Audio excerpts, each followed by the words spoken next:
le désert Roub al-Khali en Oman. Ce territoire menaçant et désolé de la péninsule arabique est indiqué sur les cartes sous le nom de quart vide.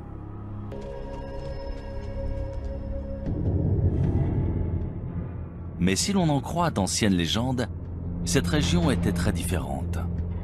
C'est ici, il y a environ 5000 ans, qu'existait autrefois un royaume mythique appelé Hiram. Connu pour sa richesse et sa splendeur, Dieu l'aurait détruit pour le punir de sa vilainie et de sa corruption. On en parle dans différentes sourates du Coran. Il est dit que le vent s'est mis à souffler et a détruit la ville parce que ses habitants ne voulaient pas suivre la parole de Dieu. Des prophètes sont venus pour essayer de les changer, de les purifier, mais ils ont refusé. Du coup, la ville et sa civilisation ont été détruites. وفي عاد إذ أرسلنا عليهم الريح العقيم ما تذر من شيء أتت عليه إلا جعلته كالرميم وتلك عاد جحدوا بآيات ربهم وعصوا رسله واتبعوا أمر كل جبار عنيد وأتبعوا في هذه الدنيا لعنة ويوم القيامة ألا إن عادا كفروا ربهم ألا بعدا لعاد قوم هود.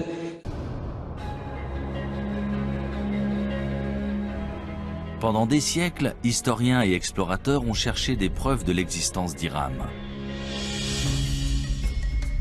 Mais il faudra combiner technologie spatiale et archéologie traditionnelle pour enfin réussir à prouver qu'Hiram est bien plus qu'un mythe. En 1983, Nicholas Clapp, archéologue amateur, adresse une étrange requête à la NASA qui donne lieu à une expédition commune dans la péninsule arabique. Il venait de lire qu'on pouvait utiliser un radar imageur pour cartographier des rivières souterraines en Égypte. Il se demandait si on pouvait s'en servir pour trouver une cité disparue, en connaissant à peu près sa localisation.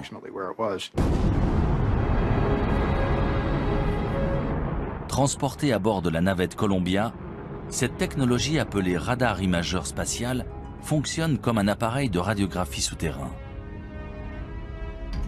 On enregistre d'abord des images depuis l'espace, puis on les modifie numériquement pour faire ressortir des détails invisibles à l'œil nu, notamment d'anciens lits de rivières et des routes de caravanes aujourd'hui enfouies sous le sable.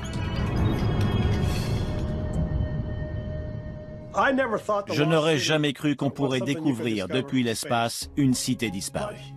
Mais ils ont persisté et étudié des détails qui semblaient intéressants. Les images satellites ont un gros avantage. Elles permettent d'observer une région entière, de voir les détails dans leur contexte. Voilà une image d'un radar spatial d'une partie du Sahara, le désert au sud-ouest de l'Égypte, aujourd'hui l'un des endroits les plus secs de la planète. Cette large bande, c'est un ancien canal fluvial aussi large que la vallée du Nil. Et à l'intérieur, on peut voir un canal plus petit. Et voilà ce qu'on verrait une fois sur place. Là, on est au milieu de l'un de ces fleuves et on regarde une rive découpée plus haut. Ça a été une sacrée découverte. Dans l'Antiquité, les gens dépendaient de ressources, comme nous. Ils avaient besoin d'eau et de réseaux de transport. On a vu la relation entre ces différents éléments et découvert des pistes dans cette zone. Ça a été un point de départ dans notre recherche d'Hiram. Les images satellites de Roub al-Khali montrent aussi d'anciennes routes de caravanes convergeant vers une zone le long de la frontière est du quart vide.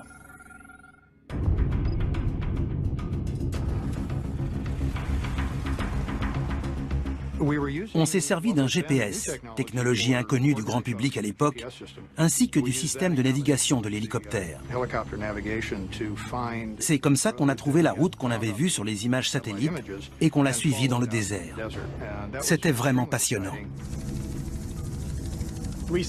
On a décidé d'atterrir dans cette zone, près d'une sorte d'immense colline et d'un puits ou d'une source. Une fois sur place, je n'en revenais pas.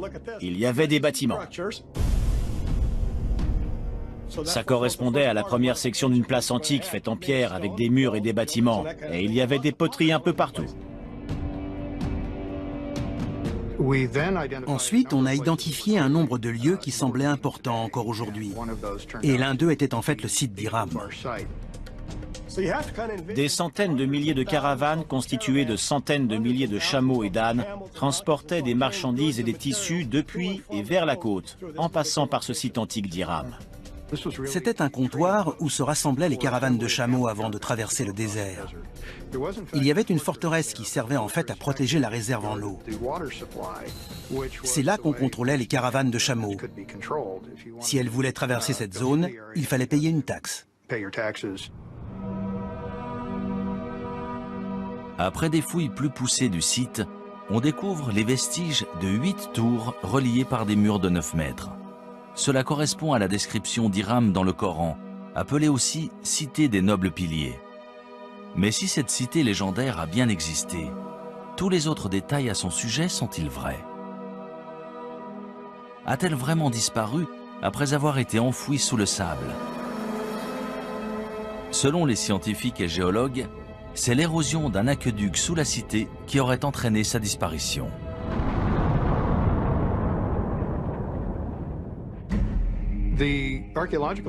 Si l'on en croit les preuves archéologiques autour du site, lorsque les réserves en eau ont diminué, la forteresse s'est effondrée dans un entonnoir et les gens ont fui. Beaucoup sont morts. Les légendes anciennes relatent le même sort étrange. Mais un tel événement peut-il réellement avoir éradiqué un peuple entier? Peut-il vraiment avoir détruit toute trace d'une culture, d'une langue et d'une civilisation? D'après de nombreux archéologues et historiens modernes, de telles conséquences dévastatrices sont tout à fait envisageables. On ne sait déjà presque rien de notre histoire quand on remonte à 3, 4, 5 000 ans en arrière. Alors, si l'on remonte avant la dernière glaciation, voire les 2 dernières, tout a changé, y compris les civilisations, les organisations et les communautés humaines. Tout a été perdu. Les premières cultures, en particulier celles qui n'avaient pas l'écriture, ont été en grande partie oubliées. On n'a aucune trace historique, et les seules traces qu'on puisse trouver sont archéologiques. Cela sous-entend qu'un archéologue trouve des vestiges de ces civilisations et se base dessus pour reconstruire leur histoire.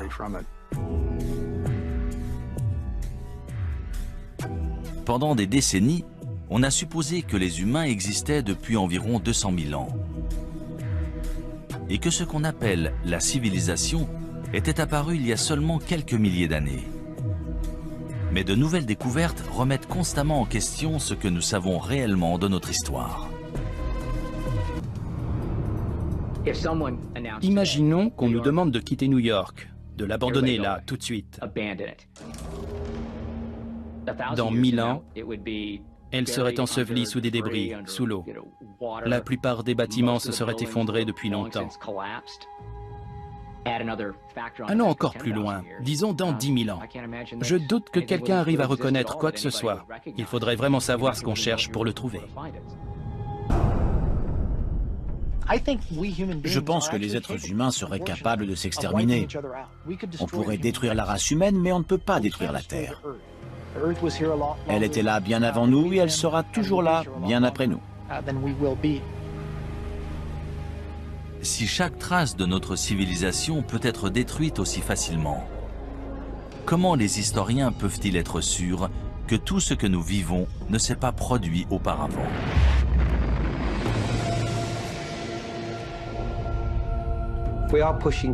Plus ça va, plus on remonte loin dans l'histoire.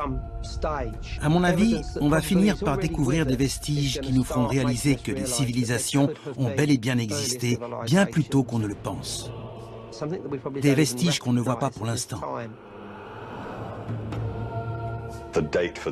Plus ça va et plus on repousse la date d'origine, qu'il s'agisse d'objets, des poteries par exemple, ou de la sédentarisation et l'usage du feu. Il ne faut jamais fixer une date et dire que ça n'existait pas avant. On finit toujours par trouver des preuves du contraire. Les civilisations ont sûrement évolué plus d'une fois. Elles ont été détruites par un événement, puis sont réapparues, et ça, c'est une leçon pour nous aujourd'hui. N'importe quel spécialiste vous le dira. Plus on a d'informations, plus on se rend compte qu'on ne sait rien de notre monde.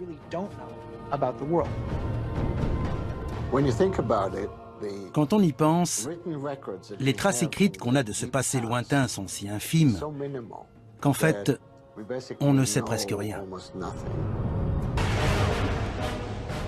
Ces catastrophes peuvent-elles réellement effacer toute trace de notre existence, y compris l'art, l'architecture et la technologie? Non seulement c'est possible, mais c'est ce qui se produit inlassablement. D'importantes catastrophes naturelles ont très bien pu détruire d'anciennes civilisations sans en laisser de traces. On pensait avoir évolué naturellement du statut de chasseur-cueilleur vers des sociétés plus complexes, mais ce n'est pas si évident que ça. Récemment, des scientifiques ont trouvé des traces de cultures antiques prospères, des milliers d'années plus anciennes qu'on aurait pu l'imaginer. Que leur est-il arrivé? Comment ont-elles disparu? Et est-ce que cela pourrait se reproduire? Depuis toujours, les éléments imposent leurs lois aux habitants de la Terre. L'humanité est condamnée. Sommes-nous vraiment destinés à disparaître de la surface de la Terre? Notre civilisation va-t-elle, elle aussi, disparaître à jamais?